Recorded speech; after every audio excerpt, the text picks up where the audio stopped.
by Mark Lomas. Football writer share this with the Indonesian top flight season starts this weekend, and a Scottish coach you may not have heard of is about to begin the defense of his title. Simon McMenemy's journey from English non-league football to championship-winning manager in Indonesia is certainly a road less traveled. Along the way, he has changed the football fortunes of the Philippines, dealt with false promises in Vietnam, chased snakes from his home in the Borneo jungle and coached a former teammate of Cristiano Ronaldo. Now he wants his chance back home, but can he catch the attention of clubs in the UK?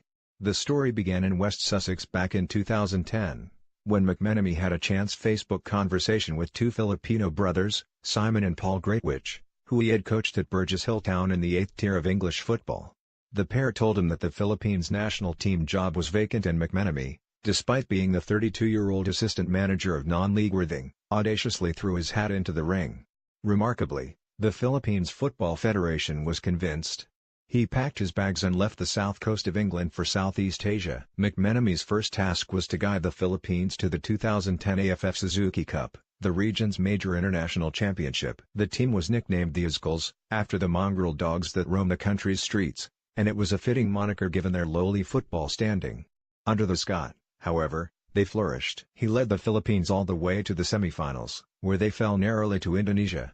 But McMenemy and his team had won a host of admirers. "We only realized the change in outlook that had happened when we got back," McMenemy told BBC Sport. "There were a huge amount of people there at the airport to greet us. There were cameras, everyone was doing interviews. It felt like the birth of a new sport in the Philippines.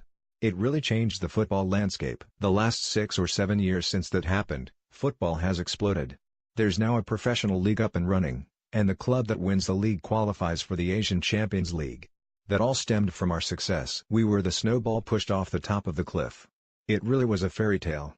The fairy tale quickly turned sour, however, as McMenemy, despite his managerial heroics, was dumped weeks after the end of the tournament in favor of German coach Michael Weiss. What followed is best described as a journeyman few years for McMenemy, who took up club jobs in Vietnam, Indonesia and the Maldives, the latter of which saw the club owner initiate contact, and then seal the deal, via Twitter. It brought many eye-opening experiences, including a memorable first spell in Indonesia, in the heart of the jungle in Kalimantan, where controlling the population of snakes in his garden proved as challenging as controlling his players. The daily serpent chase was not something he had had to face in the South Downs. On the pitch, McMenemy's spell in Borneo began with a bang in a dramatic local derby. "Late in the game the referee gave our opponents a corner," he recalls. "There was a huge pitch invasion because their fans thought it was handball and should have been a penalty. The police eventually got them back in the stands, and then the referee changed his mind and gave a pen.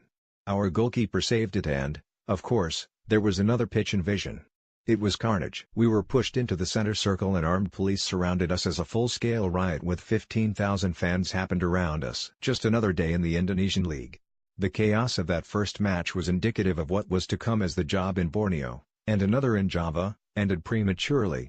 Performances were good but the political game proved a stumbling block. A return to the Philippines with Manila-based Loyola Meralco Sparks in 2014 brought more stability. But 2 years later, McMenemy was ready to throw himself back into the lion's den. In January 2017, he joined Bayangkara FC in the newly rebranded Indonesian Liga 1. "I knew that I had one more chance," said McMenemy. "I saw an opportunity to redeem myself and although Bayangkara were a mid-table team, an unfancied team at best, I believed I could get them playing." McMenemy set about crafting his new side, with one of the first major decisions being which marquee player to sign. Former Premier League players Michael Essien, Peter Odemwingie and Didier Zokora are among those to turn out in Indonesian football in recent years, but Bayangkara's new boss was after more than star power. "In my first spell in Indonesia I signed Marcus Ben from Birmingham. He was an incredible guy, a lovely bloke, but he took a lot of time to manage on and off the pitch because he was new to Indonesia and found the new surroundings difficult. I wanted to avoid that again. Why sign Robin van Persie if you have to focus all your time on helping Robin van Persie settle in Indonesia? It's not fair on the other players." Instead of a Flying Dutchman, McMenemy turned to a poised Portuguese. The arrival of Paulo Sergio, a midfielder who came up through the ranks of Sporting's fabled academy with Real Madrid forward Cristiano Ronaldo, was a masterstroke. Sergio had starred under ex-Blackburn boss Steve Kean as Brunei DPMM won Singapore's S-League in 2015 and he quickly became the glue that held McMenemy's young side together. A motivated coach bred a motivated group of players and the wins kept coming. With 3 games of the season to go, Bayankara were top and locked in a three-way title battle with Bali United and PSM Makassar, clubs with deeper pockets and bigger fan bases. No one expected us to be challenging for the title, but I wouldn't say this was another Leicester City story. We weren't a counter-attacking team. We played attractive football and dominated games. The belief was always there, and with a couple of games of the season to go, we were top and fighting hard to stay there. Then we had a huge slice of luck. In a 1-1 away draw at McMenemy's former club Mitra Kukar, ex-Liverpool midfielder Momo Sissoko played for the hosts despite being suspended. The Indonesian FA awarded Bayankara the 3 points, leaving them in need of a victory in their next game to claim the league title with a match to spare. They won that match 3-1 and celebrated as if they had won the title, but it was short-lived. Rivals Bali United had complained about the Sissoko decision, and the league refused to confirm McMenemy's side as champions until they conducted an investigation. "We were left on tenterhooks for 2 to 3 days, McMenemy explains. "It was horrible. Eventually, though, we got a phone call in the middle of training saying we'd won the league. It was a messy end and took the shine off things a little given how well we'd played all year. But at least we were able to lift the trophy at home on the last day of the season."